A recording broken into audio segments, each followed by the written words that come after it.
আসসালামু আলাইকুম রহমতুল্লাহি ওবরকাতুহ। আজকে এক নজরে দেখে নিই স্টিয়ারিং ট্রাবলে কি সমস্যা হতে পারে স্টিয়ারিংয়ের। একটা স্টিয়ারিং ট্রাবলে হতে পারে যদি আপনার স্টিয়ারিংয়ের সাথে চাকার একটা সম্পর্ক রয়েছে।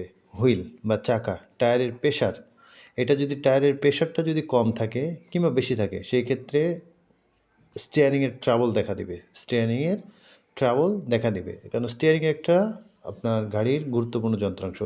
তারপরে আসে কাস্টার অ্যাঙ্গেল, হ্যাঁ? কাস্টার অ্যাঙ্গেলটা কিন্তু আপনার স্টিয়ারিংয়েরও গুরুত্বপূর্ণ ভূমিকা পালন করে থাকে। ডানে বামে মোড় কৌণিক ডিগ্রির একটা ব্যবধান রয়েছে এই কাস্টার ক্যাম্বার অ্যাঙ্গেলে।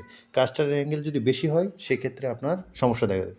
এবং এরপরে আসে আপনার নাকল বিয়ারিং, যেটা নাকল বিয়ারিং বেশি ক্ষয়প্রাপ্ত হলে স্টিয়ারিংয়ের ট্রাবল দেখা দিবে। নাকল বিয়ারিংটা গুরুত্বপূর্ণ ভূমিকা পালন করে স্টিয়ারিংয়ের ক্ষেত্রে। এবং এরপর আছে লুব্রিক্যান্ট। লুব্রিক্যান্টটা আপনার স্টিয়ারিংয়ের ভিতরে যে সার্কুলেশন ওয়েলটা রয়েছে, সেই ওয়েলটার গুণগত মান সঠিক না থাকলে আপনার স্টিয়ারিংয়ের ট্রাবল দেখা দিতে পারে। অবশ্যই সেটার মানটার দিকে নজর রাখতে হবে।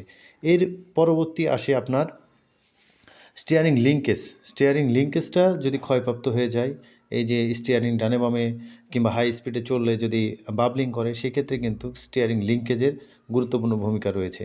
এদিকে নজর রাখতে হবে, হ্যাঁ? এবং পরবর্তী এর সাথে সম্পৃক্ত আছে আপনার স্টিয়ারিং ইউনিট বা স্টিয়ারিং কলাম। এই কলাম যদি বাঁকা হয় কিংবা কলামের ভিতরের যে বিয়ারিং কিংবা বুশ যদি ক্ষয়প্রাপ্ত হয়, আপনার ট্রাবল দেখা দেবে। তো সর্বোপরি স্টিয়ারিং সিস্টেম গুরুত্বপূর্ণ ভূমিকা পালন করে একটা ভেহিকেলের জন্য। তো সবাই ভালো থাকবেন। ধন্যবাদ সবাইকে। আর ভিডিওটা বেশি শেয়ার করবেন। Thank you.